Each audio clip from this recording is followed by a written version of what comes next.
Buenos días, profesor. Buenos días, compañeros. El día de hoy a mi grupo le ha tocado hablar sobre el contrato Grace.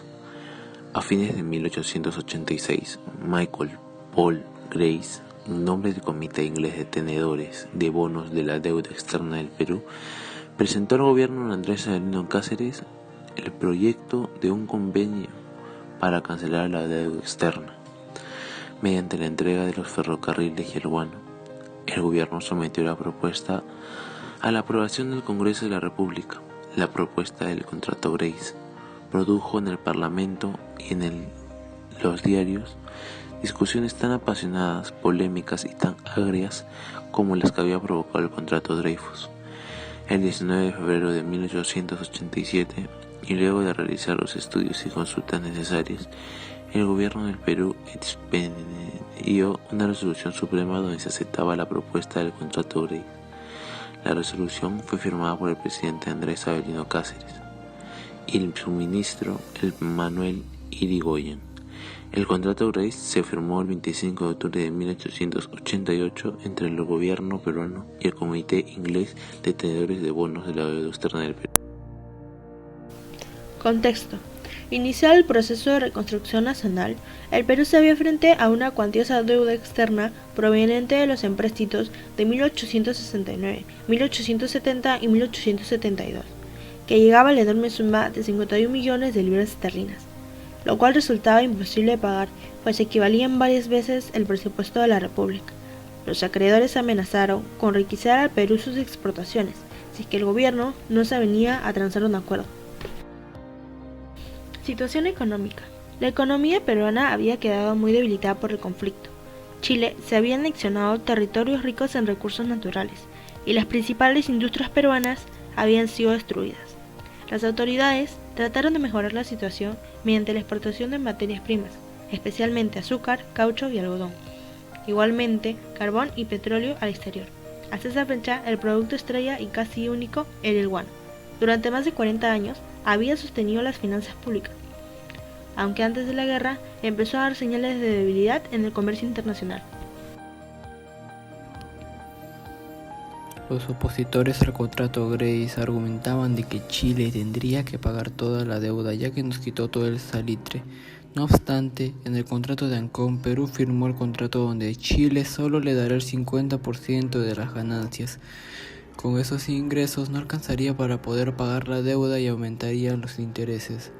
José María Quimper fue el principal opositor a que se ratifique el contrato Grace y exige que Chile pague toda la deuda debido a que argumenta que este y el país inglés conspiraron para que Chile se quedara con todas las reservas de salitre y Perú se quede sin algún tipo de garantías para poder pagar la deuda. Con tal estrategia, pondría a Perú sobre las cuerdas para que el contrato se firme. Destacar a José Arnaldo Márquez, que a través del opúsculo La orgía financiera del Perú dio a mostrar su disconformidad con el contrato ya mencionado. Debate en el Congreso. Una minoría de diputados, encabezado por Quimper, inició en el Congreso una obstrucción sistemática contra el contrato. Con esto logró posponer indefinidamente los debates. Para estos pocos que estaban en contra, el Perú se comprometía a pagar mucho más de lo que en realidad los bonos o títulos de la deuda valían en el mercado. Lo que hizo esta minoría fue ausentarse para frustrar al quórum legal. La mayoría hizo entonces una declaración dando cuenta a la nación y al Poder Ejecutivo de la situación y sosteniendo que los diputados, al negarse a contribuir con su voto, se habían detenido en el ejercicio de sus cargos. Después de algunos titubeos, el gobierno decidió, en abril de 1889, considerar convocar a elecciones parciales en las provincias que representaban esos diputados. Cláusulas del contrato Grace. Principales disposiciones.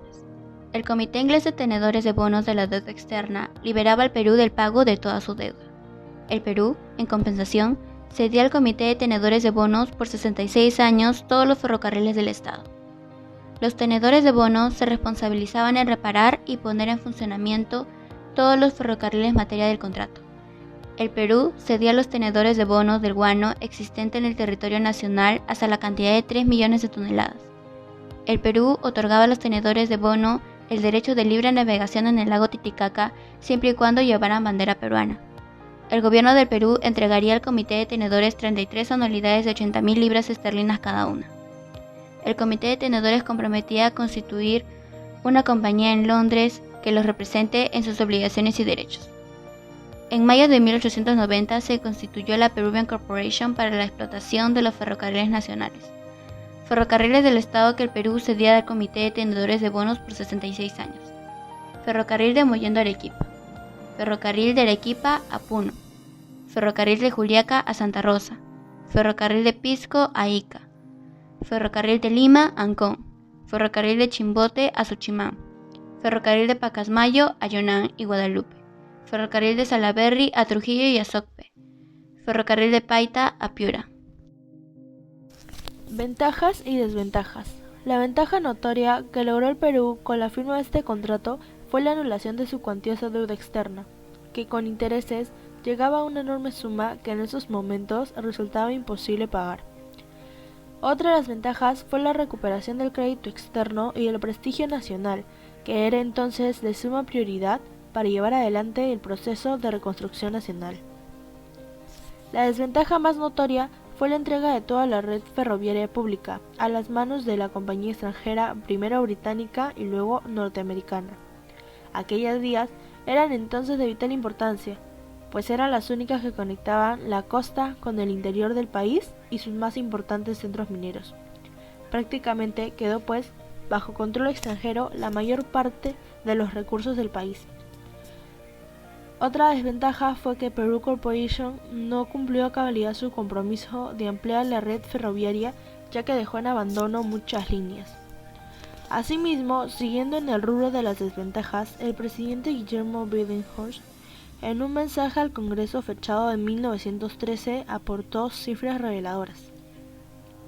El valor de los bienes concedidos a los bonistas era más o menos 6 veces más que el valor de la deuda externa al momento de celebrarse el contrato Grace.